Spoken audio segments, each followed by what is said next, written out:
When did it all go wrong? Why did Arabs and Jews start hating each other? Is it because of Judaism?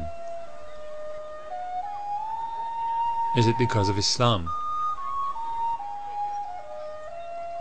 Is it about oil? Money? Unlikely, as for over 1,300 years, since the very beginning of Islam, Jews and Muslims lived together in an unprecedented religious and cultural harmony in Palestine, North Africa, and Spain.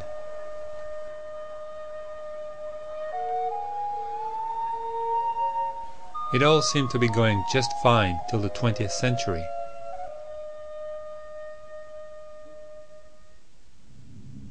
But then something happened.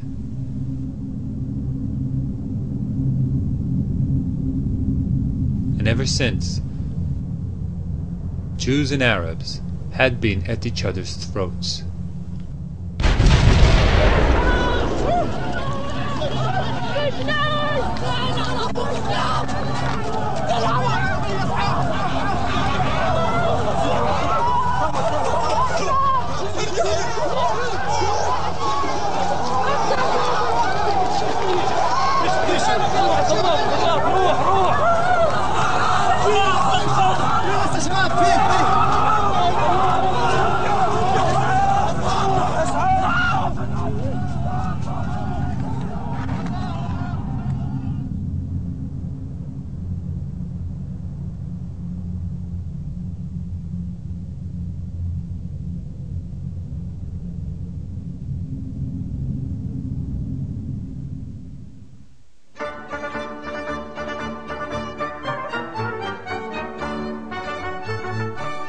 The little picturesque town of Basel, in Switzerland, have possibly something to do with how it all went wrong. Basel was the setting for the first Zionist convention in 1897.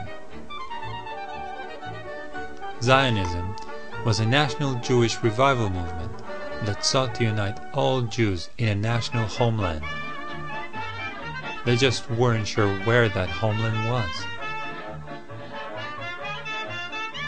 Up until 1897, there were all kinds of crazy ideas thrown into the air, like Uganda, Alaska, Madagascar, and other less exotic destinations. In Basel, however, the Zionist movement decided on an ideal and historically relevant location: Palestine. But what if the people who were already living in Palestine didn't want to have a national Jewish home set up in their country? The Zionists had some clear ideas about that problem from the very beginning. Theodor Herzl, considered to be the founder of Zionism, wrote in 1895, "We shall try to spirit away the penniless population across the border."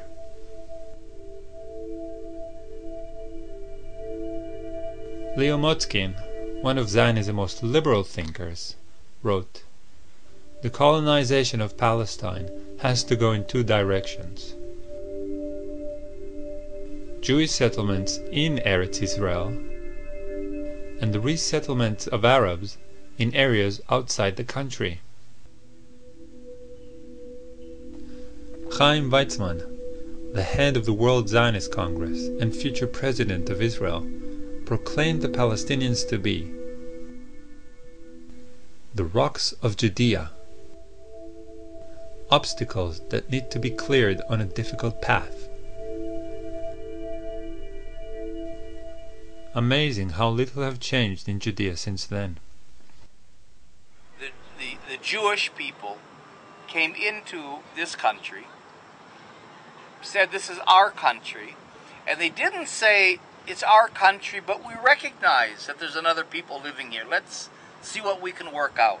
No, the whole idea of Israel until today is this is our country from the Mediterranean to the Jordan River, and it's only our country. It's exclusively our country. There is no other people.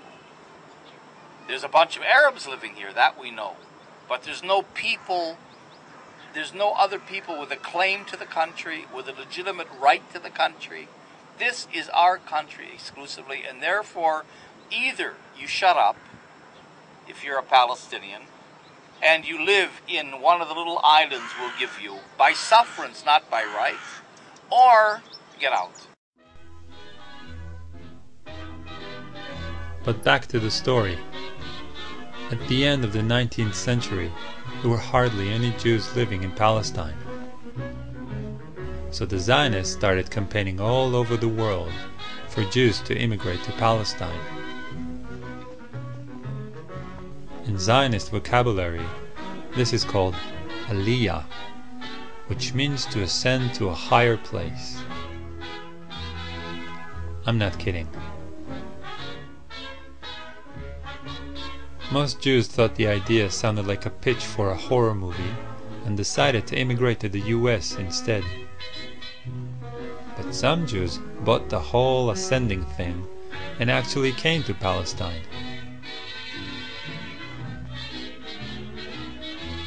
The Zionists also launched Operation Buy a State.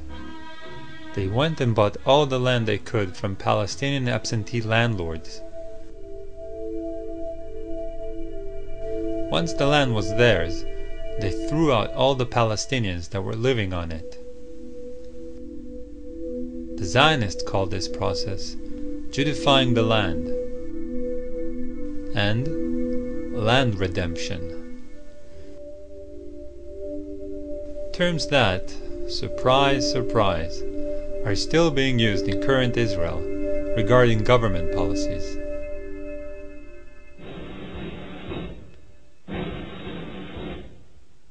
Then, in 1917, things changed. The British conquered Palestine from the Turks. They legalized the Jewish national home idea with the Balfour Declaration in the same year. Palestine became a special case because the British violated the provisions of the Mandate for Palestine, because they put the Balfour Declaration into the Palestine Mandate. You say, what did this mean? It meant that for Palestine, the wishes of the inhabitants, 90% Arab, would not be listened to, and they would not be developed for independence. It would be Jews, once they came in through immigration, you see, they would be allowed to develop.